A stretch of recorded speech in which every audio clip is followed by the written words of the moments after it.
இன்னொன்று இன்னொரு 8 மாதத்தில் கார்ப்பரேஷன் எலெக்ஷன் வரப்போகுது. ஸோ திமுக பல விதங்களில் தனித்து விடப்பட்டுச்சு. ஏற்கனவே காங்கிரஸ் போயிடுச்சு, ஐயுஎம்எல்லும் இவங்களும் கூட்டணியில் சேர்ந்ததுனால இப்போ நேற்றைக்கு இன்றைக்கி காலையில் பேப்பர்லேயே திமுக கார்ப்பரேஷன் எலெக்ஷனை தனியாக சந்திக்கும் அப்படின்னு ஸ்டாலின் திட்டமிடுகிறார்னு ஒரு செய்தி வந்திருக்கு. நேற்றைக்கு கனிமொழியும் அப்படி பேசின வீடியோவையும் ஒன்று பார்க்கலாம். இருக்கிற சொத்துக்கள் கிட்டத்தட்ட Murasoli trust, rising sun trust, DMK அறக்கட்டளை, அண்ணா அறிவாலயம் ட்ரஸ்ட்டு, இது தவிர திமுக அறிவாலயம். ஏன்னா அந்த போன முறை இவர் மதிமுக வெளியில் போனப்போ கிட்டத்தட்ட 13 மாவட்ட செயலாளர்கள் போய் பல சொத்துக்கள் கட்சியை விட்டு போகிற மாதிரி இருந்து, ஸோ இதுவும் வரும். குடும்பத்தில் இது பெரிய சிக்கலை கொண்டு வரலாம். பட் திமுக குடும்பத்தை பொறுத்த வரைக்கும் ஏற்கனவே இருக்கிற சொத்துக்கள் இன்றைக்கி உங்களுக்கு இது சொத்துக்களை முதல்ல காப்பாற்றணும். அங்கேருந்து வருதோ இல்லையோ. நடுவில் இன்னொரு ரூமர் ஓடிட்டுருக்கு, பிஜேபியோடு திமுக இணையலாமா. இப்போ காங்கிரஸ் தவைக்காவோட போனதுனால இனிமேல் அதிமுக டம்மியான ரெண்டாக பிரிஞ்சு கிடக்கிற நிலைமையில் பேசாமல் பிஜேபி கூட இணையலாமா என்று கூட திமுக முயற்சி செய்வதாகவும் ஒரு தகவல் இருக்குது. பட் இது பாஜகவிற்கு தமிழ்நாட்டில் 4 சீட்டு கிடைச்சாலும், ஸோ நேற்றைக்கு இதில் போய் அப்பாயின்மெண்ட் கேட்டு விஜயை சந்தித்து விட்டு மேலும் பல மந்திரிகளையும் சந்திச்சுட்டு 1.5 மணி நேரத்துக்கு மேலே அங்கே இருந்துட்டு வந்திருக்காங்க. ஸோ அவர் தெளிவாக விஜய் ஆதரவை எடுத்திருக்கிறார், சேருவார். மதுரையில் இந்த எலெக்ஷனில் 9 தொகுதிகளில் தவிக ஜெயிச்சிருக்கு. சிட்டிக்குள்ளேருந்து ஒரு ஃபேஸ் இல்லை, அந்த இடத்த தான் எடுக்கணும்னு கயல்வெளி பார்த்துட்டு மேயர் போஸ்ட்டை வாங்கிட்டு, ஏன்னா தன்னுடைய மகனை உதயநிதிக்கு போட்டியாக இளைஞர் திமுகவில் போடணும்னு 2 பேருக்குள்ள பேச்சுவார்த்தை இருந்துட்டு சால்வ் பண்ணலான்னு முக அழகிரி ட்ரை பண்ண ஆரம்பித்த அந்த நேரத்தில் தான் இப்போது ஓரளவு ஒரு மீடியேட்டர் மூலியமாக இதெல்லாம் செயல்படுத்திக்கிட்டு இருக்காங்க. கயல்வெளி அவர்கள் என்ன எதிர்பார்க்குறாங்க? இல்லை எம்பியா மினிஸ்டரா, அதாவது அந்த குடும்ப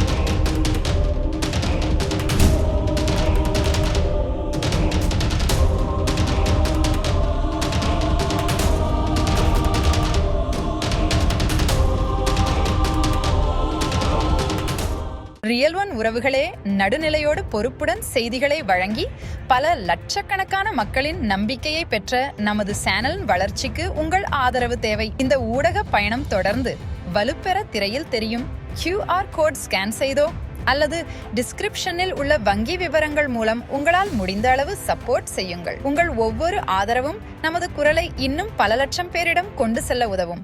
ரியல் ஒன் நேயர்களுக்கு வணக்கம். இன்று நம்மளுடைய நேர்காணலுக்கு அரசியல் விமர்சகரான திரு தேவப்பிரியா அவர்கள் அணிஞ்சிருக்காங்க. சார் வணக்கம். வணக்கம் சார். தற்பொழுது திமுக குடும்பத்தில் இருக்கக்கூடிய ஒரு முக்கியமான நபர் தாவேகா நோக்கி நகர்ந்துகிட்டு இருக்கதா ஒரு தகவல் கிடைச்சிருக்கு. என்ன விஷயம் அது? இல்லை, நீங்கள் சொல்கிறது மதுரை தளபதியாக இருந்த திரு முக அழகிரி கிட்டத்தட்ட அந்த தென் மாவட்டங்களின் மொத்த இன்சார்ஜாக இருந்தார். ஸ்டாலினால் திமுக 2006-11 காலகட்டத்தில் மதுரைக்கே போக முடியாதுங்கிற அளவுக்கு தன்னுடைய கட்டுப்பாட்டில் வச்சிருந்த அழகிரியுடைய மகள் அவங்க போய் நேற்றைக்கு இதுக்கே பதவியேற்பு அன்னிக்கே கூட வந்திருந்தாங்க. ஸோ நேற்றைக்கு இதில் போய் அப்பாயின்மெண்ட் கேட்டு விஜயை சந்தித்து விட்டு மேலும் பல மந்திரிகளையும் சந்திச்சுட்டு 1.5 மணி நேரத்துக்கு மேலே அங்கே இருந்துட்டு வந்திருக்காங்க. ஸோ அவர் தெளிவாக விஜய் ஆதரவை எடுத்திருக்கிறார், சேருவார். மதுரையில் இந்த எலெக்ஷனில் 9 தொகுதிகளில் தவிக ஜெயிச்சிருக்கு. நினச்சி கூட பார்க்க முடியாத அளவில் திரு மூர்த்தி போன திமுக ஆட்சியில் போட்டி ரேஸில் யாருக்குன்னு சொன்னால் செந்தில் பாலாஜிக்கும் மூர்த்திக்கும் யார் மிக அதிகமாக தமிழரிடமிருந்து ஊழலில் கொள்ளையடித்து முதல் குடும்பத்துக்கு 30 விஜய் சார் சொன்னது 30% முதல் குடும்ப கஜானாக்கு போகுது. கொடுத்ததில் போட்டியில் மூர்த்தி தான் முந்தினார்னு ஒரு செய்தி இருக்கிறது. ஸோ மூர்த்தி தோக்கடிச்சார், பிடிஆர் தோக்கடிச்சாங்க. அதிமுக சைடில் பார்த்தா ராஜன் செல்லப்பா, செல்லூர் ராஜு, இப்படி இத்தனை பேரை தோக்கடித்தாலும் இப்போ அங்கேருந்து 2 பேருக்கு தான் அமைச்சர் கொடுத்துருக்காங்க தவேகா தரப்பில். ஒன்று திருப்பரங்குன்றத்தில் வெற்றி பெற்ற நிர்மல்குமார், அவர் சென்னையில் தான் இருக்கார். இன்னொன்று காங்கிரஸில் இருந்து பொது தொகுதியில் வெற்றி பெற்ற ஒரே ஒரு எம்எல்ஏவான விஸ்வநாதன், அவரும் காஞ்சிபுரம் எம்எல்ஏவாக இருந்து மெட்ராஸில் தான் குடியிருக்கார். ஸோ மதுரையில் இருக்கிற யாருக்கும் கொடுக்கலன்னு ஒரு வருத்தம் இருக்குது. இன்னொரு 8 மாதத்தில் கார்ப்பரேஷன் எலெக்ஷன் வரப்போகுது. ஸோ திமுக பல விதங்களில் தனித்து விடப்பட்டுச்சு. ஏற்கனவே காங்கிரஸ் போயிடுச்சு, ஐயுஎம்எல்லும் இவங்களும் கூட்டணியில் சேர்ந்ததுனால இப்போ நேற்றைக்கு இன்னைக்கு காலையில் பேப்பர்லேயே திமுக கார்ப்பரேஷன் எலெக்ஷனை தனியாக சந்திக்கும் அப்படின்னு ஸ்டாலின் திட்டமிடுகிறார்னு ஒரு செய்தி வந்திருக்கு. இதுக்கு நேற்றைக்கு கனிமொழியும் அப்படி பேசின வீடியோவையும் ஒன்று பார்த்தேன்.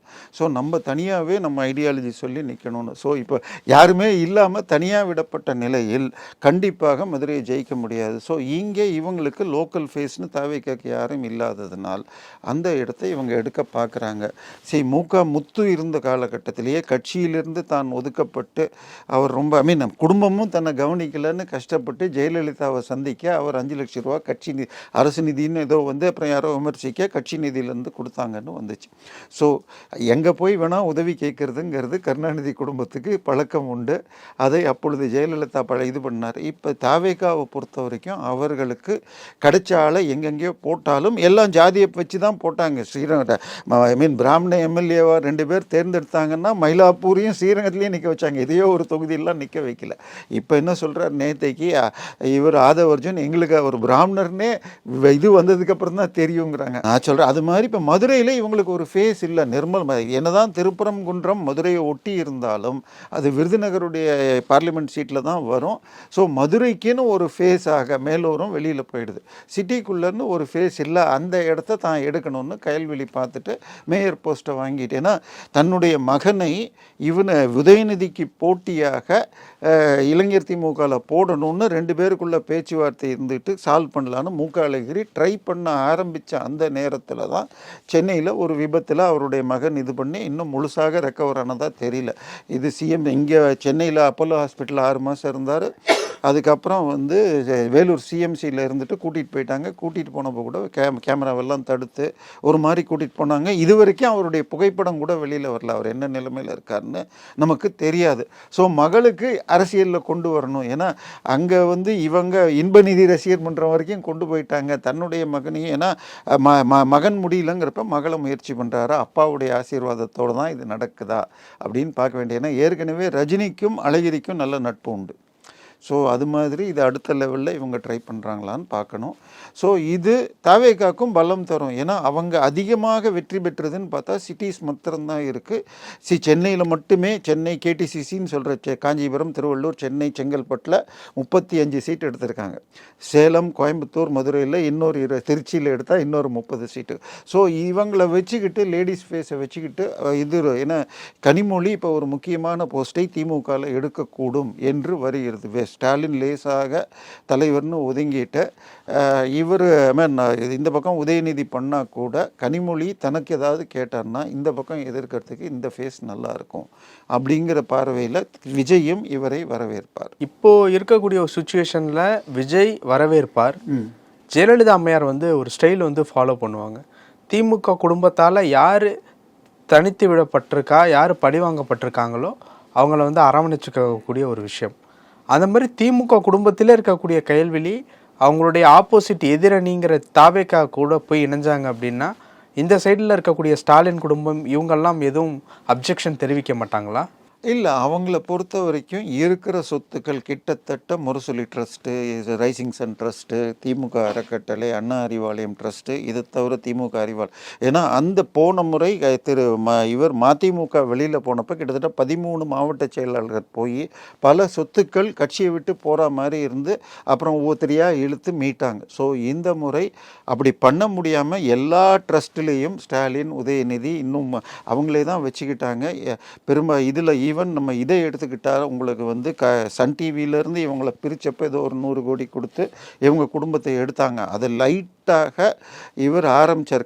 தயாநிதி மாறன் 10,000 கோடிக்கு மேலே சம்பாதிச்சார்னு 50% உதயநிதி காவேரி இவங்களுடைய உதயநிதி முரசொலி மாறன் மனைவியும் 50% ராஜாத்தி அம்மாள் இவங்க தயாளு அம்மாள் பேரில் ஆரம்பித்த ட்ரஸ்ட்டில் கடைசியில் 10%ன்னு குறைச்சி அதுக்கு வெறும் 100 கோடி கொடுத்தாங்க. அப்போ 50% போட்டிருந்தா இன்னும் ஜாஸ்தி கொடுப்பாங்க. இருக்கணும். அது ரைஸ் ஆகும்னு நான் பார்த்தேன், அந்த நேரத்தில் அரங்கிடுச்சு. ஸோ இவர் பதவி ஏற்று வந்துடுச்சுன்னா ஏற்கனவே சன் டிவிக்கும் இவருக்கும் ஆகாது. தினகரனில் ஒரு போட்ட சர்வேல தான் என்ன நடந்தது இதாச்சு.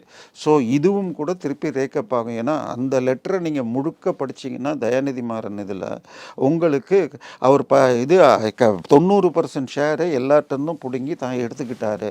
அதில் 50% இவங்க 50%லாம் சொல்லியிருப்பார். அது தவிர 10,000 கோடி கடந்த 5 வருஷத்தில் டிவிடெண்டாக எடுத்திருப்பார். இப்போ லண்டனில் ஒரு கம்பெனி வாங்கியிருக்கார். ஸோ இதுவும் வரும். குடும்பத்தில் இது பெரிய சிக்கலை கொண்டு வரலாம். பட் திமுக குடும்பத்தை பொறுத்த வரைக்கும் ஏற்கனவே இருக்கிற சொத்துக்கள் இன்னைக்கு உங்களுக்கு சொத்துக்களை முதல்ல காப்பாற்றணும். அங்கேருந்து வருதோ இல்லையோ, அதனால எனக்கு திமுக இதை பெருசாக இப்போதைக்கு கவலைப்படாதுன்னு தான் நினைக்கிறேன். அவங்கள பொறுத்த வரைக்கும் கட்சியை உதயநிதி அப்புறம் இன்பநிதி கொண்டு போகணும், சொத்துக்களை காப்பாற்றணும். அதை விட முக்கியம் மத்திய அரசிலிருந்து வழக்குகள் வராமல் இருக்கிறது தான் பார்க்கவும். அது அடுத்தது நம்ம விரிவாக பேசுவோம். ஸோ அது மாதிரி தான் சிக்கலில் இருக்கும். ஸோ இதை ஸ்டாலின் பெருசாக கண்டுக்க மாட்டார்னு நினைக்கிறேன். ஓகே, இப்போ இந்த மாதிரியான ஒரு சூழ்நிலை இருக்குது அப்படின்னா அவங்க குடும்பத்தில் இருக்கக்கூடிய ஒரு ஆள் அடுத்த எதிரி கட்சி இல்லை எதிரணி கட்சியில் இருக்கக்கூடிய ஒரு கட்சியில் போய் சேர்ந்தாங்கன்னா அவங்க குடும்பத்தில் இருக்கக்கூடிய பல விஷயங்கள், ஏன் ரகசியங்கள் உட்பட அந்த கட்சியினருக்கு தெரிவதற்கு வாய்ப்பு அமைய விஷயங்கள் இருக்குல்ல. இல்லை, அது மியூச்சுவலாக யாரையாவது வச்சுட்டு இதுக்கு அதே மாதிரி இவங்கள பற்றி அவங்களுக்கும் தெரியும், அதை சொல்ல வேண்டாங்கிற மாதிரி அது ஏதாவது ஆஃப் பண்ணிவிடுவாங்க. பட் இல்லை, அது எந்த அளவுக்கு கீழ் வரைக்கும் போயிருக்கும். அவங்க 2 பேருக்குள்ளே தெரிஞ்ச விஷயங்கள் தான் அதிகமாக இருக்கும். அதுக்குள்ளே இது வரைக்கும் அழகிரி எதுவும் கடந்த சில வருஷங்களாக சொன்னதில்லை. மேலும் ஹாஸ்பிட்டலில் இருந்தப்போ ஸ்டாலினும் போய் பார்த்தார், இங்கே இருந்தப்பையும் சரி சிஎம்சியில் இருந்தப்பையும். ஸோ ஒரு இதில் நம்ம குடும்பம் ஒரு கதம்பத்தில் சொல்கிற மாதிரி நான் நல்லா இருக்கேன் நீ நல்லா இருக்கேங்கிற மாதிரி ஒரு டிஸ்டன்ஸை மெயின்டைன் பண்ணி அதே சமயத்தில் சொந்தத்தை பார்த்துக்கிட்டு ஃபங்க்ஷனில் பார்த்துக்கிறாங்க. ஸோ எனக்கு தெரிஞ்சு இது அவங்க அங்கே போய் பொழைச்சிக்கிட்டோம் அப்படின்னு சொல்லிட்டு வேறு கான்டாக்ட் செல்வியக்கா அவங்கள போல் மூலமாக வேறு எதையும் வெளியில் சொல்லாதுன்னு ஆஃப் பண்ணிடுவாங்க. இப்போது ஓரளவு ஒரு மீடியேட்டர் மூலியமாக இதெல்லாம் வந்து செயல்படுத்திக்கிட்டு இருக்காங்க. கயல்வெளி அவர்கள் என்ன எதிர்பார்க்குறாங்க? இல்லை, மினிஸ்டரா, அதாவது அந்த குடும்பத்தை பொறுத்த வரைக்கும் இந்த பக்கத்தில் இவர் சீஃப் மினிஸ்டர் ஆகிட்டாரு, கட்சியை எடுத்துக்கிட்டாரு, துணை முதல்வர். கிட்டத்தட்ட அடுத்த இந்த முறை இது திமுக ஜெயிச்சிருந்தா முதல்வர் பதவியேன்னு எதிர்பார்த்தப்போ உதயநிதியே வந்திருப்பார் அப்படிங்கிற மாதிரி எதிர்பார்த்த நிலையில் தன்னுடைய மகனுக்கு ஒன்றுமே இல்லைன்னு சொல்லி அவருக்கு இதில் இளைஞர் திமுகவில் பதவி கேட்டு ஒரு தடவை முயற்சி ஆரம்பித்தார். நினச்சுன்னா அது ஆரம்பித்து சில மாதங்களில் இதாகிடுச்சு. ஸோ இப்போ கயல்வெளியை கொண்டு வந்துட்டு மகளிரில் இங்கே எதுவும் கொடுக்குற மாதிரி இல்லை, ஏற்கனவே கனிமொழிக்கே கொடுக்கல, வெறும் டம்மி போஸ்ட்டை கொடுத்துட்டு டெல்லியில் உட்கார வச்சுட்டாங்க. ஸோ அதெல்லாம் ஆகிட்டுருக்கு. இன்றைக்கி இதுக்கு நடுவில் இன்னொரு ரூமர் ஓடிட்டுருக்கு, பிஜேபியோடு திமுக இணையலாமா. இப்போ காங்கிரஸ் தேவைக்காவோட போனதுனால இனிமேல் அதிமுக டம்மியான ரெண்டாக பிரிஞ்சு கிடக்கிற நிலைமையில் பேசாமல் பிஜேபி கூட இணையலாமா என்று கூட திமுக முயற்சி செய்வதாகவும் ஒரு தகவல் இருக்குது. பட் இது பாஜகவிற்கு தமிழ்நாட்டில் 4 சீட்டு கிடைச்சாலும் அகில இந்திய அளவில் பாதிப்பு வரும், வேண்டான்னு தான் அட்வைசஸ் இருக்குது. பட் இது ரொம்ப எர்லி இந்த விஷயத்தை பொறுத்த வரைக்கும். இப்போ கயல்வெளி எடுத்திருக்கக்கூடிய ஒரு முடிவு அப்படிங்கிறது அதிகார மையத்தை கைப்பற்றி ஆகணும், எப்படியாவது நம்ம அந்த அழகிரி குடும்பம் அப்படிங்கிற ஒரு இடத்துலயாவது ஃபுல்ஃபில் ஆகணும். கண்டிப்பாக தனக்கு எதுவுமே இல்லாமல் அவங்க இவ்வளவு தூரம் கிட்டத்தட்ட திமுகவுக்கு மாத்திரம் சென்னையில் பார்த்தா கலைஞர் அறிவாலயம், அண்ணா அறிவாலயம், திருச்சியில் அறிவாலயம், கோயம்புத்தூரில் இப்படி பல பகுதிகளில் அத்தனை சொத்து அத்தனை இருக்குது. இதை தவிர நமக்கு இப்போ போன ஆட்சியின் போது வந்த செய்திகள் 1500 ஏக்கர் ஏலக்காய் எஸ்டேட், இது தேனி பக்கத்தில், போடி தேனி கம்பம் பக்கத்தில், இங்கே 3000 ஏக்கர் உங்களுக்கு வால்பாறைலாம். ஸோ அவ்வளவு அவங்க சேர்த்ததுக்கப்புறம் நம்ம ஒன்றும் பண்ணலையே, நமக்கும் ஏதாவது தேத்திக்கணும் அப்படிங்கிறதும், அதே நேரத்தில் பதவி அதிகாரம்ங்கிறது வாசலில் போலீஸு ஜீப்பை திறக்கிறதுக்கு ஆளுங்கிறதெல்லாம் பார்த்துட்டு இப்போ ஒன்றும் இல்லாமல் சில வருடங்களாக இருக்கிறதுலேருந்து மீண்டு வரத்துக்கு விஜய் மூலமாக இவங்க யூஸ் பண்ண பார்க்கலாம். பல விஷயங்கள் பேசியிருக்கோம். நன்றி சார். உங்கள் பிசினஸ் இன்னும் அதிக மக்களை சென்றடைய வேண்டுமா? இன்றைய டிஜிட்டல் உலகில் சரியான ப்ரமோஷன் தான் வெற்றியின் முதல் படி. தமிழகம் முழுவதும் பல லட்சக்கணக்கான பார்வையாளர்களை தினமும் சென்றடையும் ரியல் ஒன் யூடியூப் சேனல்களில் உங்கள் பிசினஸ் இனி எல்லோரும் அறியட்டும். குறைந்த செலவில் அதிக ரீச். உங்கள் பிராண்டுக்கு நம்பிக்கையும் வளர்ச்சியும் சேர்க்க இன்றே எங்களை தொடர்பு கொள்ளுங்கள். 9280087164.